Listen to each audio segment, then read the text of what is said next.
ধন্যবাদ আপনাকে। ধন্যবাদ। শুরুতেই আপনার কাছে জানতে চাইবো যে জুলাই গণঅভ্যুত্থানে ২ বছর হয়েছে। তো এই যে গণঅভ্যুত্থান তার সঙ্গে আপনি কিভাবে যুক্ত হয়েছিলেন? আমি ১ম এই গণ অভ্যুত্থানে যারা প্রাণ হারিয়েছেন, যাদের অঙ্গহানি হয়েছে, তাদের সবার প্রতি, তাদের পরিবারের প্রতি গভীর সমবেদনা জানাচ্ছি। আর জুলাই গণ অভ্যুত্থানে যদি আমি জড়িত না হই, এটাই তো সবচেয়ে অস্বাভাবিক ঘটনা। কারণ আপনার গত ১৫ বছর শেখ হাসিনার শাসনামলে প্রায় প্রতিটা আন্দোলনে আমি ইনভলভ ছিলাম। এমনকি আন্দোলন অর্গানাইজ করার ক্ষেত্রে কখনো, কখনো ভূমিকা রেখেছি।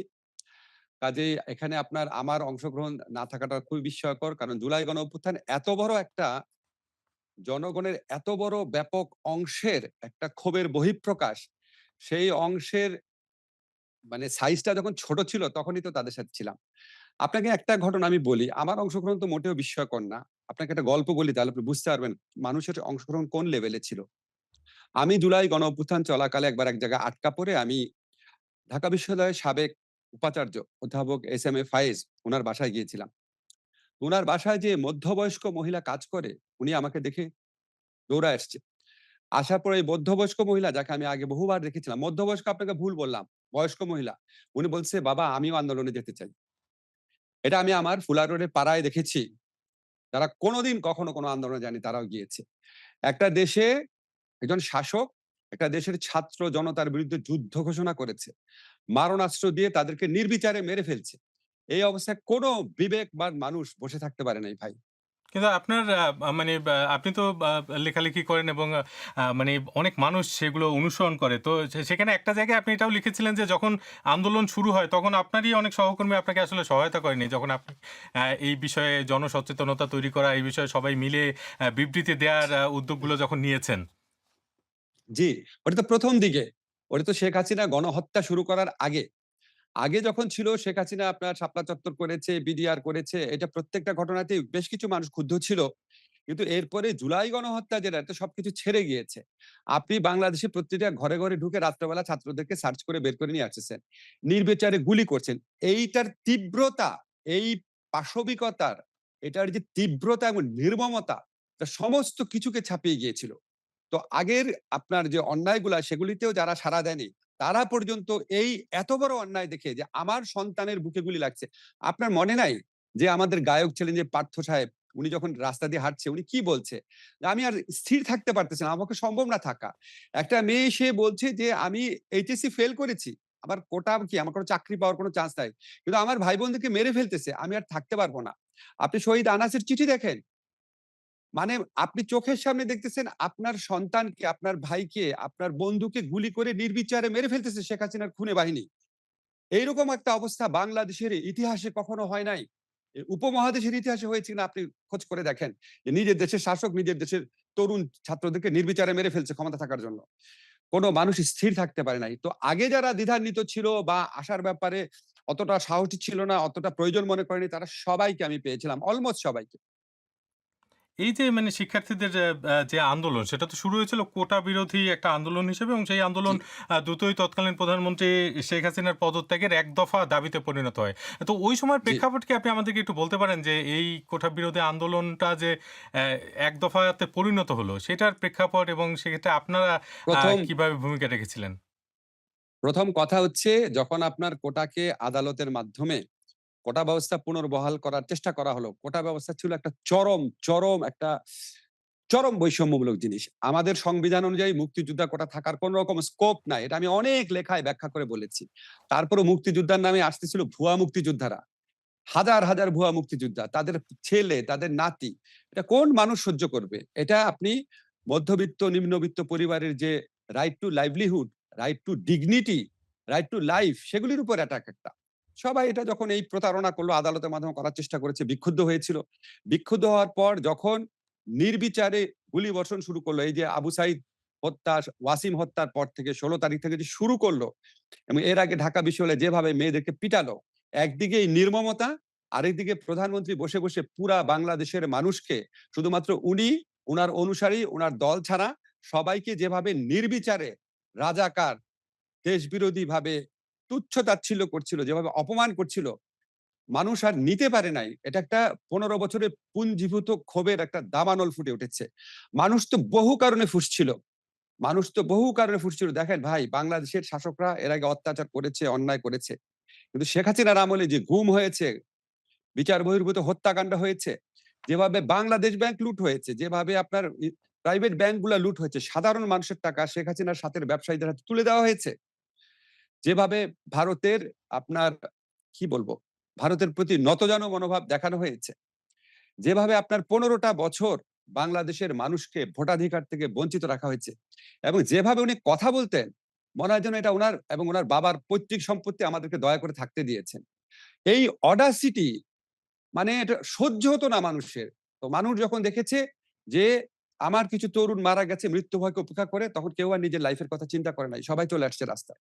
এই বিষয়টাতেই মানে বাংলাদেশের রাজনীতিতে আপনি একটু আগে ভারতের কথাও বলছিলেন যে আ বিদেশি শক্তির হস্তক্ষেপের একটা অভিযোগ মাঝে, মাঝেই শোনা যায় এবং সেক্ষেত্রে বিভিন্ন সময় বিভিন্ন নাম আসে। কখনো ভারত, কখনো পাকিস্তান, কখনো জাতিসংঘ, কখনো মার্কিন যুক্তরাষ্ট্র। তো এই যে আপনার জুলাই গণঅভ্যুত্থান, এই গণঅভ্যুত্থানের সময়ে বিদেশি শক্তিগুলোর প্রভাব আপনি কেমন দেখেছেন? আমি ভাই কোন প্রভাব দেখি নাই। কোথায় কোন কোনায় কার সাথে কি আলাপ হয়েছে সেগুলো আমরা জানি না। রাস্তায় ছিলাম, বিবৃতি দিয়েছি, লেখালেখি করেছি। আশেপাশে যারা মানুষ আছে তাদের কারো সাথে কারো বিদেশি কানেকশন আছে বলে আমরা জানি না।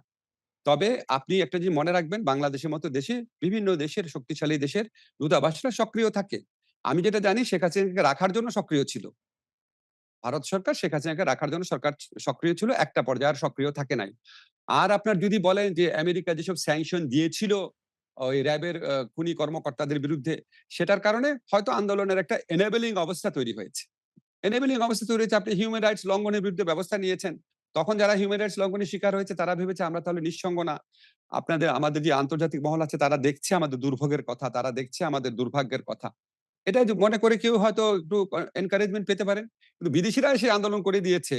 বিদেশিরা এসে আন্দোলন করে দিলে তো আপনার মানে কি বলবো আর? তো শেখ হাসিনা তো বহুদিন যাবৎ বলে আসছে যে আমেরিকা তাকে ক্ষমতায় রাখতে চায় না।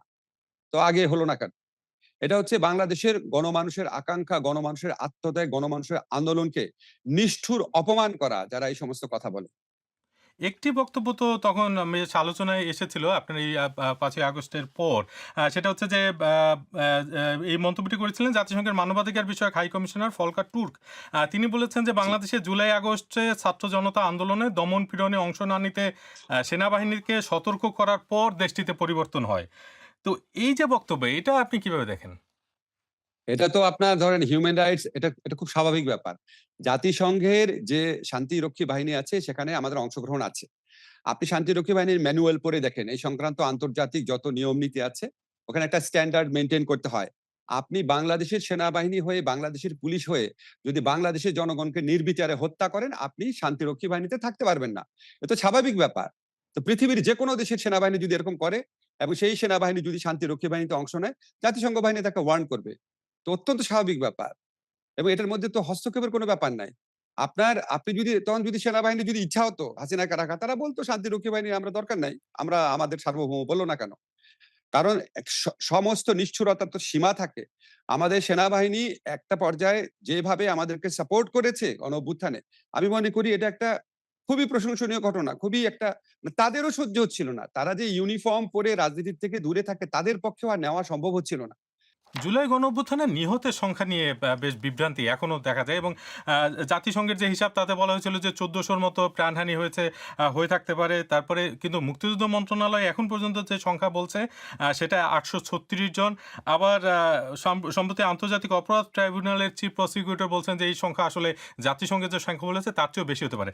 তো আমাদের প্রশ্ন হচ্ছে যে এই সংখ্যা নির্ধারণে এত দেরি কেন হচ্ছে এবং আপনারা অন্তর্বর্তী সরকারের তো অন্যতম একটা দায়িত্ব ছিল এই বিষয়গুলোকে সুরাহা করা। সেই ক্ষেত্রে আপনারা করতে পারেননি মনে আচ্ছা হচ্ছে। ভাই, এটার কারণ ঠিক কি? আছে, ঠিক আছে, ফাইন। তাহলে আমাদের যে মুক্তিযুদ্ধ হয়েছে ৫৫ বছর আগে, মুক্তিযুদ্ধে ঠিক কতজন মারা গিয়েছিল আমরা সুরাহা করতে পেরেছি? এটা কি এত সোজা ব্যাপার? এখন আপনি বলতে পারেন এটা অনেক নিকট অতীতের ব্যাপার। আমরা সুরাহা করিনি কোথায়? আমরা তো ৮৫০ র মতো সুরাহা করেছি। একদম নাম উল্লেখ করে, ঠিকানা উল্লেখ করে, পিতার নাম উল্লেখ করেছি। এখন জাতিসংঘ যেটা বলেছে, জাতিসংঘ বিভিন্ন সোর্স থেকে পাওয়া তথ্যে তাদের মনে হয় এটা ১৪০০ পর্যন্ত হতে পারে। তারা তো ১৪০০ লোকের নাম লিস্ট দিয়ে বলে না এই যে ১৪০০ লোক। তারা বলেছে বিভিন্ন সোর্সের থেকে পাওয়া তথ্য অনুযায়ী তারা একটা নিরপেক্ষ তদন্ত করেছে, বলেছে ১৪০০ র মতো হতে পারে।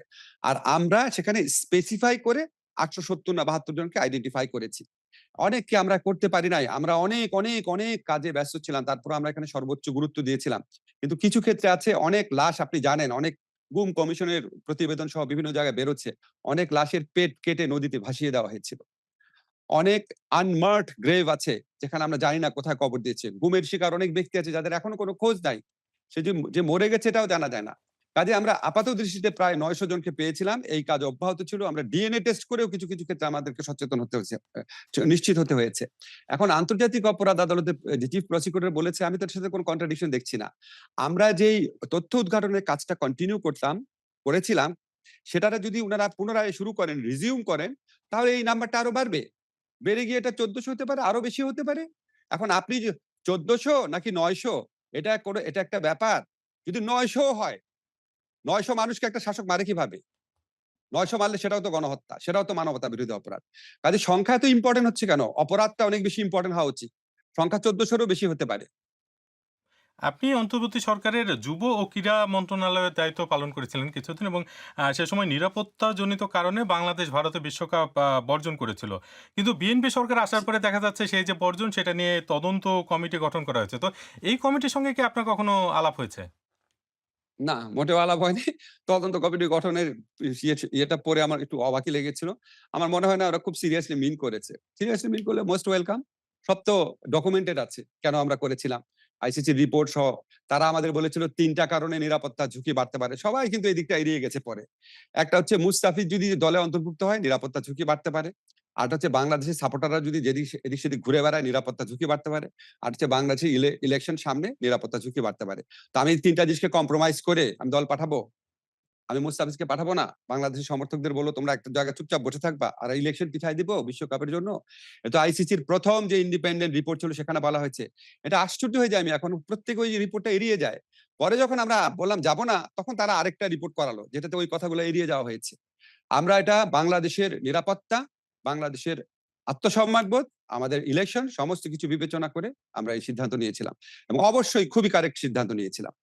কিন্তু অধিনায়ক লিটন দাস তিনি কিন্তু বলছেন যে এই সিদ্ধান্তের পক্ষে তিনি ছিলেন না আসলে এবং তিনি বলেছেন যে শোনেন পাকিস্তানের আমি চেয়েও একটা কথা কি বলি। ভারত অনেক অনিরাপদ কিনা? কিছু অনেক কিছু উনারা বলতে পারেন। উনারা আমার সন্তান সম। আমি উনাদের কথা ইয়ে করব না। তো ওইখানে আপনার বিসিবি কর্মকর্তারা ছিল। আমি সবার সাথে বসেছি। উনারা আমাকে যেটা বলেছে সেটা হচ্ছে খেলতে তো খেলোয়াড়দের ইচ্ছা করে। তবু আপনারা যেটা সিদ্ধান্ত দিবেন সেটাই মেনে নিব। এর বাইরে আমি কোন কথা উনাদের কারো মুখে শুনি নাই। হ্যাঁ, বলেন। এই বিষয়ে আরেকটা প্রশ্ন ক্রিকেটের সাথেই সম্পৃক্ত সেটা হচ্ছে জি। ক্রিকেটার সাকিব আল হাসান যিনি আওয়ামী লীগের একজন সংসদ সদস্য ছিলেন এবং তার বিরুদ্ধে বেশ কয়েকটি মামলা রয়েছে তার মধ্যে হত্যা মামলাও রয়েছে যদিও তার আইনজীবীরা এইসব মামলা মানে জবাব দিচ্ছে বা এইসব মামলা সুরাহা করার চেষ্টা করছে তো তিনি তাকে ক্রিকেটে ফেরানোর একটা চেষ্টা চলছে বিএনপি সরকার ক্ষমতায় আসার পর সেটা নিয়ে আরো অনেক বেশি আলোচনা হচ্ছে এবং মানে তারা মনে করছে যে আসলে তাকে ক্রিকেটে ফেরানো উচিত এই বিষয়টি আপনি কিভাবে দেখছেন? আমি এটা নিয়ে সিরিয়াস কোনো কমেন্ট করতে চাই না। বর্তমানে একটা সরকার আছে জনগণের ভোটে নির্বাচিত সরকার। উনাদের কাছে যেটা বিবেচনা প্রসূত মনে হয় উনারা করবেন। আমাদের সময়ে সাকিবের ফেরার ব্যাপারে ২ একবার কথা হয়েছিল। সাকিব নিজেও আমার সাথে কয়েকবার যোগাযোগ করেছিল। আমি ক্রীড়ামন্ত্রীকে বলেছিলাম। তো আমাকে ক্রীড়ামন্ত্রী আসিফ মাহমুদ বলেছিল যে, "সাকিব নিজের ফিরে আসাটাকে অনেক কঠিন করে ফেলেছে।" যে এই আপনার ৫ই অগাস্টের পরও সে যেরকম স্ট্যাটাস দিয়েছে বা যেরকম কথা বলেছে বা যেভাবে তার একটা মানে নিজে যে এই ফ্যাসিস্ট রেজিমের সাথে সমর্থক না বা এটা হচ্ছে যে ভিন্ন, এটা এক্সপ্রেস করার জন্য যে এরকম একটা অবস্থান নেওয়া দরকার ছিল সেরকম নেয় নাই। এখন বিএনপি সরকার যদি মনে করে বা সাকিব যদি মনে করে যে আ সেরকম কিছু করা দরকার তার, এটা তাদের ব্যাপার। তবে তিনি আপনাকে একটা জিনিস বলে রাখি, জি। সাকিবকে আমি মনে করি সাকিবের মতো বড় প্লেয়ার বাংলাদেশের ইতিহাসে কখনো আসে নাই এবং এত বড় প্লেয়ারকে আমরা রাজনৈতিকভাবে আ যেটুক নিরপেক্ষ আশা করি, যতটুক আপনার মানবিক বোধসম্পন্ন আশা করি, যেরকম আপনার একটা আইডল হিসাবে তরুণ সমাজের সামনে দাঁড়াবে সেরকমভাবে আশা করি। দুঃখজনকভাবে সাকিবের মধ্যে সেগুলির অভাব আছে। সাকিব আল হাসান একটি অভিযোগও করেছেন সম্প্রতি এক সাক্ষাৎকারে সেটা হচ্ছে যে তার বিরুদ্ধে যে মামলা সেটা ১,০০,০০,০০০ টাকা দিলে সেই মামলা থেকে তাকে মানে প্রত্যাহার করে নেওয়া হবে এরকম একটি অফার নাকি তিনি পেয়েছেন যদিও তিনি তার বিস্তারিত বলেননি কিন্তু এরকম একটি অভিযোগ তিনি করেছেন এবং এই অভিযোগের সঙ্গে আসলে প্রথম আলোর একটা প্রতিবেদন অনুযায়ী যে জুলাই গণ অভ্যুত্থানে হতাহতের ঘটনায় সারা দেশে মামলা হয়েছিল ১,৮৬২টি এবং তাতে আসামি করা হয়েছিল ৩,২৭,৮৪১ জন এবং আপনাদের মানে অন্তর্বর্তী সরকারের বিরুদ্ধে একটি অভিযোগ যে এত মানুষকে যে ঢালাওভাবে মানে আসামি করা হয়েছিল এবং অনেকে ভোগান্তির শিকার হয়েছেন সেটা আসলে আপনারা ঠেকাতে পারেননি। তো এটাকে কি আপনাদের ব্যর্থতা মনে করেন? ধন্যবাদ আপনাকে। আপনাকে আমি বলি যে আওয়ামী লীগ আমলেও এরকম গায়েবী মামলা হতো, আমাদের আমলে গায়েবী আসামি হয়েছে। আপনি যে মামলাগুলার কথা বললেন, যে আসামির কথা বললেন, এই আসামিগুলা একটা মামলাতে হয়তো ১০ টা মামলাতে একই আসামির নাম আছে। সো আসামির নাম্বার এতজন হওয়ার কথা না। মামলার নাম্বার ঠিক আছে। এখন এই মামলাগুলার একটাও সরকার দেয় নাই। আওয়ামী লীগ আমলের সাথে পার্থক্য হচ্ছে আওয়ামী লীগ সরকার মামলা দিত, পুলিশ মামলা দিত, ছাত্রলীগ মামলা দিত, যুবলীগ মামলা দিত। আমাদের সরকারে কোনো সংগঠন ছিল না। আমাদের সরকারের পক্ষ থেকে একটা মামলাও করা হয় নাই। আপনি যে সময় হত্যা মামলার কথা বলছেন। এখন সরকারের ইন্ধনে বা সরকারের পরামর্শে বা সরকার দলের পক্ষ থেকে কেউ আমরা করি নাই। কারা মামলা করেছে? যারা ১৫ বছরে ভুক্তভোগী ছিল এবং এই মামলাগুলোর বিষয়বস্তু একটাও গায়বী না। প্রত্যেকটাই হত্যা ঠিকই হয়েছে। সমস্যাটা কোন জায়গায়? যারা আসামি না তাদেরও আসামি করা হয়েছে। বহু লোককে আসামি করা হয়েছে। এখানে অনেক লোক আছে যাদের এখানে আসলে যুক্ত থাকার কথা না। আপনার সাথে আমি এগ্রি করছি। বাট এখানে সরকার কি করবে? এখানে পুলিশের কাছে যখন ১ম দিকে মামলা নিয়ে গেছে, একটা লোক তার সন্তান মারা গেছে। সে কোন লয়ারের পরামর্শ শুনে হোক, সে প্রতিশোধ স্পৃহাতে হোক, সে যেকোনো কারণে হোক, সে হচ্ছে ১৭৬ জনের বিরুদ্ধে মামলা দিচ্ছে। তো পুলিশ যখন মামলাটা এফআইআর টা করবে, আমাদের দেশের আইনে কি এফআইআর করার আগে প্রাথমিক তদন্ত করে পুলিশের ইচ্ছামতো এর নাম বাদ দিবে, ওর নাম রাখবে, এটা কোনো বিধান আছে? কোনো বিধান নাই। তাহলে আমাদের কি করার ছিল? যারা আমাদের এই সমালোচনা করে তাদেরকে বলতে হবে যে একটা মামলাতে ১০ জন আসামি না করে যখন ১০০ জন আসামি করলো, তখন সরকারের এক্সাক্টলি কি করার ছিল এটা বলতে হবে তাদেরকে। বলেন যে এটা করি নাই আমরা। সরকারের ব্যর্থতা ছিল, আমরা কি করব? ইভেন আমরা যখন পুলিশকে মাঝে, মাঝে বললাম যে আপনারা একটু বুঝানোর চেষ্টা করেন যে আপনারা যে এতগুলা মামলা দিচ্ছেন, মামলা তো দুর্বল হয়ে যাবে। এটা স্বরাষ্ট্র মন্ত্রণালয়ের পক্ষ থেকে যখন বলা হলো, তখন পুলিশ বলল, "স্যার আমরা এটা বলতে আমাদেরকে মারতে আসে।" বলে, "শেখ হাসিনার আমলে যখন ১০০-১৫০ জনকে আসামি করছিস, তখন করছিস কিভাবে? এখন করবি না কেন?" এখন এই যে এই ক্ষোভ নিয়ে একটা মানুষ আসছে, তাকে পুলিশ কি উত্তর দিবে? আপনার তখনকার রিয়ালিটি তো বুঝতে হবে। তখন কি একটা দেশে স্বাভাবিক অবস্থা বিরাজ করছিল? এখন যখন এই ধরনের জিনিস হয়েছে, পরে অনেক চিন্তা ভাবনা করে টরে আমি নিজে আমার আইন মন্ত্রণালয়ের অফিসারদেরকে নিয়ে, অ্যাটর্নি জেনারেল বর্তমান আইনমন্ত্রীকে নিয়ে একটা প্রভিশন বের করলাম যে আচ্ছা, পুলিশ চূড়ান্ত প্রতিবেদন দিলে বা পুলিশ আপনার এফআইআর দায়ের করলে একটা দীর্ঘ সময় লাগে। ওই দীর্ঘ সময় পর্যন্ত আপনি আসামি হয়ে থাকেন। তা আমরা এই প্রতিকার দেওয়ার জন্য একটা ব্যবস্থা করলাম যে পুলিশ চূড়ান্ত প্রতিবেদন দেওয়ার আগে বা এফআইআর পুলিশ আপনার আম আদালতে প্রতিবেদন দেওয়ার আগে একটা প্রাথমিক প্রতিবেদন দিতে পারে যে না, প্রাথমিক তদন্ত করে দেখলাম এই লোকগুলা মামলাতে জড়িত না।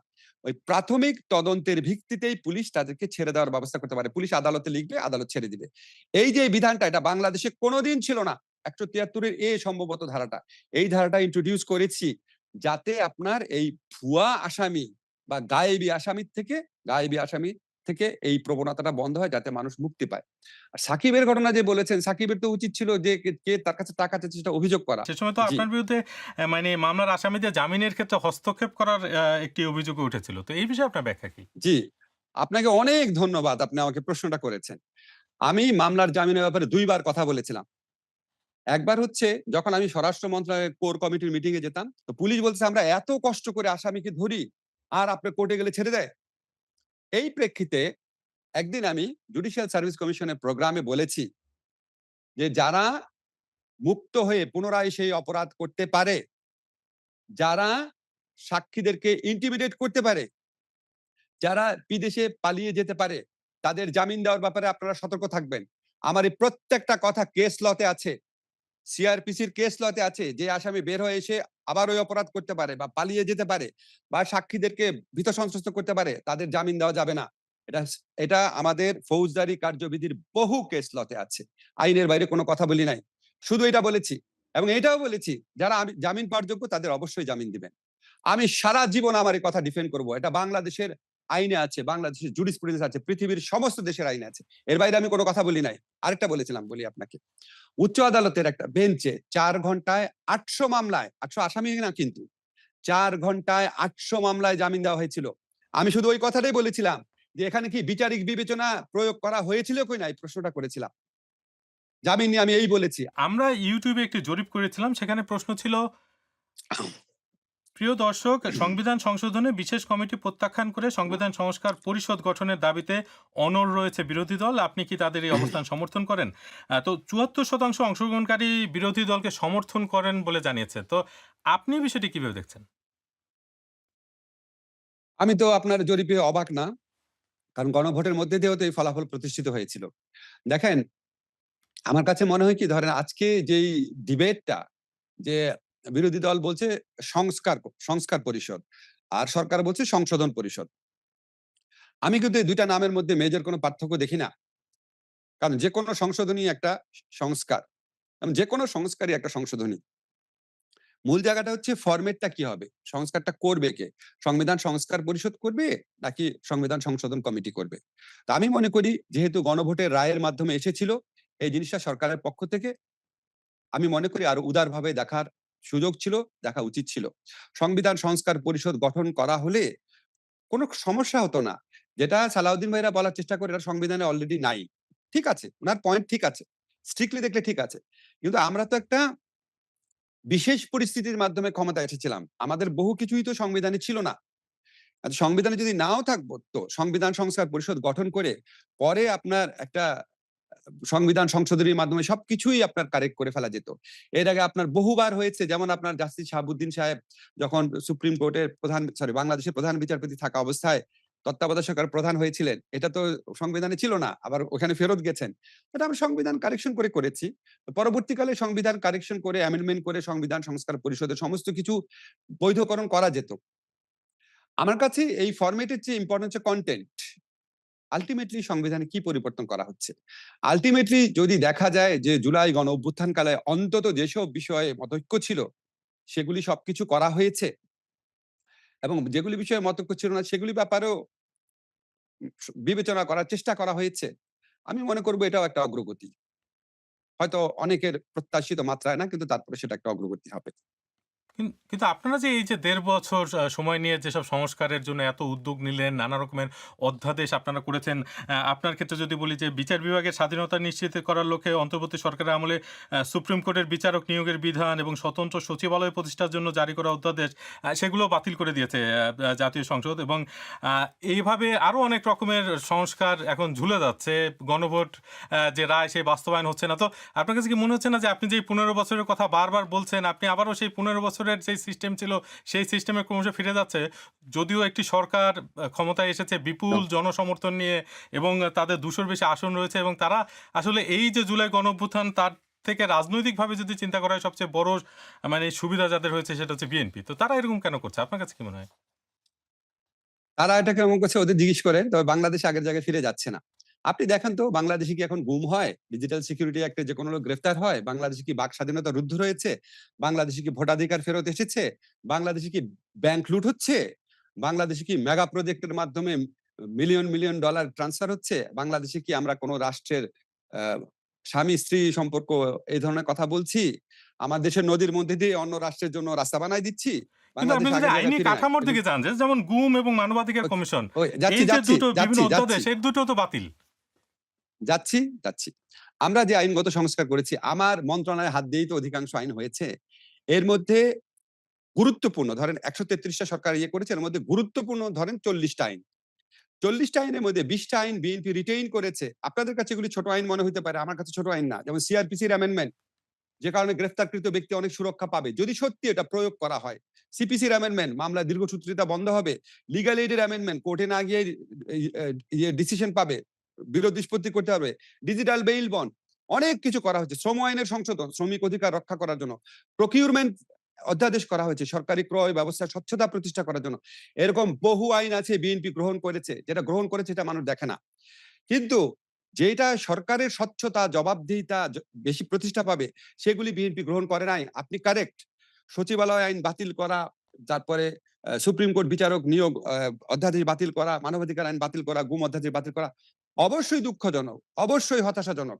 কিন্তু আমি যখন উনাদের সাথে কথা বলেছি আমার দুঃখবোধ থেকেই আমি যে অ্যাসিউরেন্সটা পেয়েছি যে মানবাধিকার আইন এবং গুম আইন কিছু পরিবর্তন করে তারা গ্রহণ করবেন। আর আমি যেটা জানি যে সুপ্রিম কোর্ট সচিবালয় আইনের ব্যাপারে এটা নিয়ে কিছুটা ভিন্ন মত আছে, এটা নিয়ে তারা ভাববে।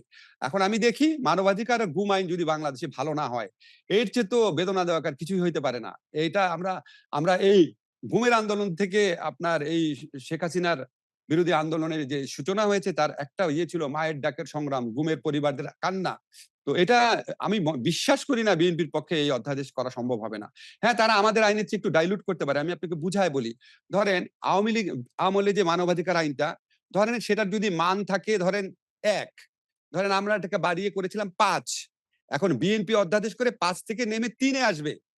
কিন্তু বিএনপি ১ এ ফিরে যাবে না। এটা হচ্ছে আমার কনফিডেন্স। এখন আপনি বলতে পারেন, আপনি শোপেনহাওয়ারের মতো দেখতে পারেন যে ১ এর থেকে মানটা ৩ এ নিয়ে গিয়েছে। তাহলে ২ বেড়েছে। এভাবে দেখতে পারেন। আবার আমাদের আমলে করা ৫ এর থেকে নেমে ৩ হয়েছে, ২ কমেছে, এটাও দেখতে পারেন। কিন্তু ২ টাই তো সত্যি। ১ এর থেকে যদি ৩ হয়, আমি মনে করি সেটাও অগ্রগতি। কিন্তু যথেষ্ট মাত্রায় না। যে যথেষ্ট মাত্রায় অগ্রগতির জন্য আমাদের যে বেঞ্চমার্ক, সেই বেঞ্চমার্ক গুলা আমরা অন্তর্বর্তীকালীন সরকারের অধ্যাদেশে তৈরি করে দিয়ে গেছি। আমাদের একটা দলিল থাকলো, এটার ভিত্তিতে আমরা ভবিষ্যতেও আমাদের আন্দোলন সংগ্রাম করতে পারবো যে না আরো ইমপ্রুভ করতে হবে। এটাও একটা অ্যাচিভমেন্ট আমি মনে করি। আরেকটি বিষয় আপনার কাছে জানতে চাইবো। তার আগে আ আমাদের দর্শকদের একটি প্রশ্ন নেই। তার নাম নিতু আক্তার। তিনি ঢাকা বিশ্ববিদ্যালয়ের একজন জি। শিক্ষার্থী। স্যার, জুলাই গণঅভ্যুত্থানের পরে আমরা আসলে আপনাকে রাষ্ট্রের খুব গুরুত্বপূর্ণ জায়গায় বসিয়েছিলাম। তো সেই জায়গায় থেকে আপনার উচিত ছিল রাষ্ট্রের গুণগত পরিবর্তন করা। আপনার কাছে কি মনে হয় যে আপনি কি সেই গুণগত পরিবর্তন কতটুকু করতে পেরেছেন? লিটু, আপনাকে অনেক ধন্যবাদ। গুণগত পরিবর্তন ভাই কিভাবে করব? যতগুলা আইনের জন্য আপনারা সংগ্রাম করছেন এখন, মানবাধিকার আইন রাখার জন্য, গুম আইন রাখার জন্য, সচিবালয় আইন রাখার জন্য, সুপ্রিম কোর্টে বিচারক নিয়োগ আইন রাখার জন্য সব তো আমার মন্ত্রণালয় করেছে। তো গুণগত পরিবর্তনই তো করেছি। আপনারা যে আমাকে যদি মিসআন্ডারস্ট্যান্ড করেন, এইগুলিই তো গুণগত পরিবর্তন। তো আমি তো আইন করে দিয়ে গেছি। আমি সুপ্রিম কোর্ট সচিবালয় প্রতিষ্ঠা করে দিয়ে গেছি। আমি যে আইন করেছিলাম সুপ্রিম কোর্টে বিচারক নিয়োগ আইন, সেই আইন অবলম্বনে বিচারক নিয়োগ করে দেওয়া হয়েছে ৪৩ জন। আমরা মানবাধিকার কমিশন প্রতিষ্ঠা করে দিয়ে গেছি। ভাই আর কি করব? কিন্তু এখন সেই আমি কি পরিবর্তনগুলো তো পরবর্তীকালে টেকসই হয়নি। মানে সবেদা টেকসই না বলা হলে যায় আমি এটা। কি করব? একটা minute Arafat, wait a minute. আমাদের সরকার অনেকগুলা জিনিস করে গেল। সরি, অনেকবার আমি বলেছি। আমার বলা উচিত ছিল আমরা। আমরা অনেকগুলা জিনিস করে দিয়ে গেছি। করে দিয়ে যাওয়ার পর যদি পরবর্তী সরকার না করে, আমি কি আমার সরকার আমলে এমন একটা সিস্টেম করতে পারি যে পরবর্তীকালে যেকোনো সরকার ইহা করিতে বাধ্য থাকিবে? এটা কি হয়?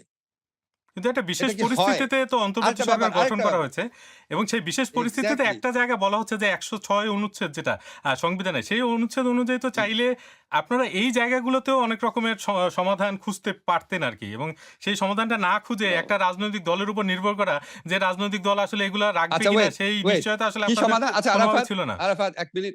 আরাফাত ১ মিনিট কি সমাধান করতাম? যে সংবিধান সব চেঞ্জ করে যেমন দিয়ে এই চলে যেতাম? এই গণভোট যদি আগে করা হতো, যেটা কিছু রাজনৈতিক দল প্রস্তাব করেছিল যে গণভোট আগে করা, সংবিধান সংস্কার পরিষদ সেটা আগে করে তারপরে এই পরিবর্তনগুলো করা যেত কিনা? হ্যাঁ, তো করলাম। করার পর আবার বিএনপি ক্ষমতায় জিতে আছে, সবগুলা ইয়ে করে দিত, বাদ দিয়ে দিত। আপনি কি করতেন? তা আমরা তো আইনও করেছি। আমরা তো মানবাধিকার আইন করেছি, গুম আইন করেছি, সবই করেছি। বাদ দিয়ে দিয়েছি। ইলেক্টেড একটা গভর্নমেন্ট 2/3 মেজরিটি নিয়ে এসে যদি বলে ওরা যেগুলি করেছে এগুলি সব বাদ। আপনি কি করতে পারেন? আমি কি করতে পারি? আপনি আমার সেক্ষেত্রে অন্তর্বর্তীকালীন সরকার কি করতে পারে? সেক্ষেত্রে এই প্রশ্নটা তো আসে আর যে তাহলে জুলাই গণঅভ্যুত্থান যেটা হয়েছে, যেখানে এই তো শত শত তরুণের প্রাণ গেল, আপনারা সবকিছু মানে সবকিছু ঝুঁকি নিয়ে তারপরে এই আন্দোলনে অংশ নিলেন। তাহলে এই আন্দোলন থেকে আসলে অর্জনটা কি হচ্ছে আপনার? সবই যদি আপনারা যা অনেক করেছেন সবই অর্জন আবার ফেরত হয়েছে। যায়। অনেক, দাঁড়ান। এই আন্দোলন থেকে কি অর্জন হয়েছে আপনি দেখতে চান? সংসদের দিকে তাকান। সংসদে নাহিদ আক্তার, হাসনাতরা যখন কথা বলে সে কথাগুলো শুনেন। বাংলাদেশে কোনদিন সংসদের দিকে মানুষ তাকাতো? বাংলাদেশের মানুষ ভোটাধিকার ফেরত পেয়েছে। বাংলাদেশে গুমের অবসান হয়েছে। বাংলাদেশে বাক স্বাধীনতা বহুগুণে বৃদ্ধি পেয়েছে। বাংলাদেশের সুযোগের সমতা বৃদ্ধি পেয়েছে। এসব কোটা-ফোটা এগুলি চিরতরে বিলুপ্ত হয়েছে। বাংলাদেশে কোন শাসককে জনগণের প্রতি তুচ্ছ তাচ্ছিল্য করার যে সংস্কৃতি সেটা শেষ হয়েছে। কিন্তু গণভোট যেটা করা হয়েছে এবং সেই গণভোটে তো ৭০% মতো মানুষ সংস্কারের পক্ষে মানে মানে রায় দিয়েছে, এবং সেই সংস্কারগুলো কি ছিল সেটা সুনির্দিষ্টভাবে আপনারা করে দিয়ে গেছিলেন। তো এরকম একটা গণভোট আ না মানলে একটা রাজনৈতিক দল, সেক্ষেত্রে আসলে কি হতে পারে? সেটা তো কি হতে পারে আপনি অনেক কিছু বলতে পারেন। ধরেন একটা ১ম কথা হচ্ছে আমরা আগে দেখি কতটুকু মানে, কতটুকু মানে না। ১ম কথা হচ্ছে এটা দেখি। তারা তো বলছে তারা তাদের মতো করছে। 2nd কথা হচ্ছে যেটুক মানে না সেটার জন্য জনগণের আন্দোলন সংগ্রাম চলবে। আর হচ্ছে যেটুকু মেনেছে সেটুকু আমাদের অগ্রগতি হিসাবে ধরে নিতে হবে। এটা তো সরকার তখন শাসনতান্ত্রিক সংস্কারের প্রসঙ্গে বলছে। আর অধ্যাদেশ দিয়ে যে সংস্কারগুলো হয়েছে আমি তো আপনাকে বললাম, এট লিস্ট 50% এই সরকার রিটেইন করেছে। সেটা অবশ্যই অর্জন। এখন আপনি যদি মানে আমি বারবার তো এটা বলি আপনাকে, আমরা যখন আপনাদের মতো মানে সরকারে যাইনি, মনে হলো এটা করে না কেন, ওটা করে না কেন, এটা করে না কেন? সেই পার্সপেক্টিভ মনে রেখেই বলছি, আমরা কি করি নাই সেটা বলেন। আপনি যদি কাজের কোয়ান্টিটি বলেন, ১৬ ঘন্টা ১৮ ঘন্টা কাজ করেছি। কাজের কোয়ালিটি বলেন, আমি আপনাকে এই প্রকাশ্যে বললাম, আপনারা একটা জায়গায় উদাহরণ দেখান। একটা সরকার ক্ষমতা আসার ১৬ মাসের মধ্যে এতগুলা আইনগত অ্যামেন্ডমেন্ট করেছে, এতগুলা প্রাতিষ্ঠানিক অ্যামেন্ডমেন্ট করেছে, এতগুলা ডিজিটালাইজেশন এর কাজ করেছে। আপনি কম্পেয়ার করে দেখান কোথাও। আপনি বলেন না যে আমাদের আমলে যে ঈদের সময়ে যাত্রীরা যে যেত, রুটিন কাজের উদাহরণ দেখেন। ঈদের সময় যে যাত্রীরা বাধিতে যেত, বাংলাদেশের নিকট ইতিহাসে কোন সময় এত নির্বিঘ্নে গিয়েছে?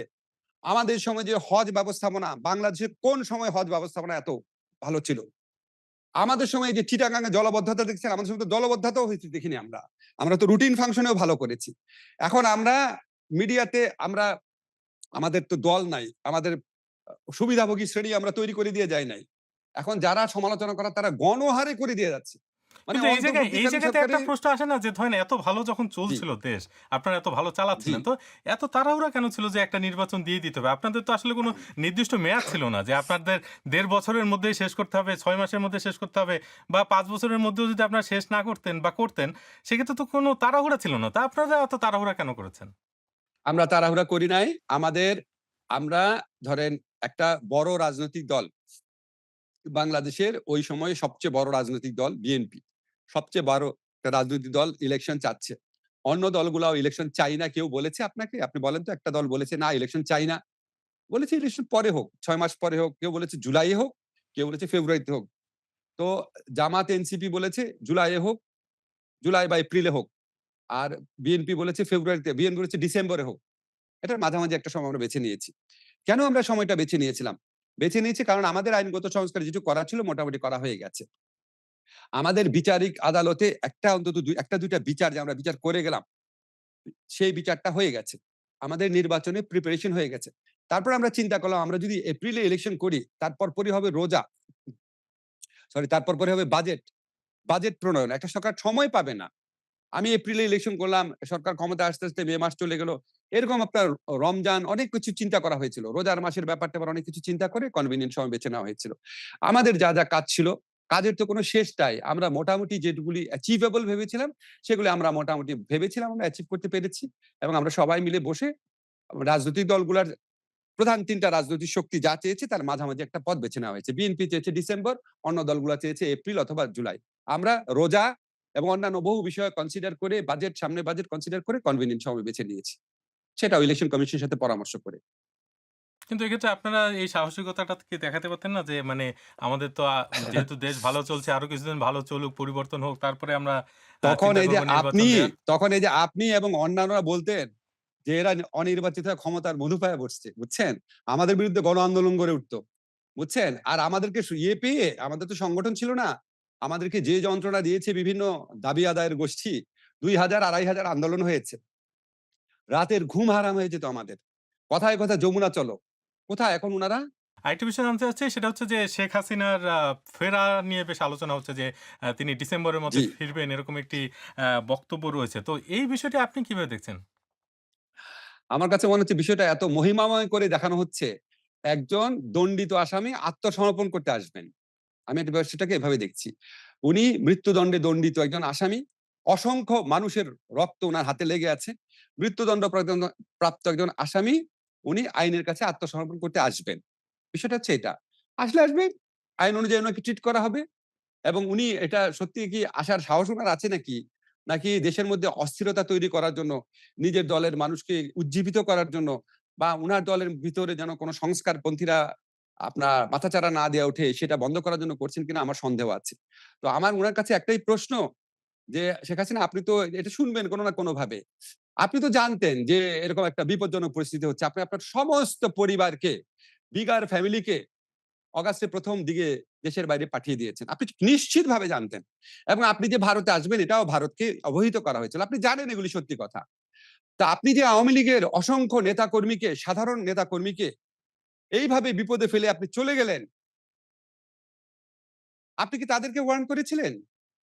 আপনি কি তাদের ওয়ার্ন করেছিলেন? আপনি কি তাদেরকে নিয়ে চিন্তা করেন?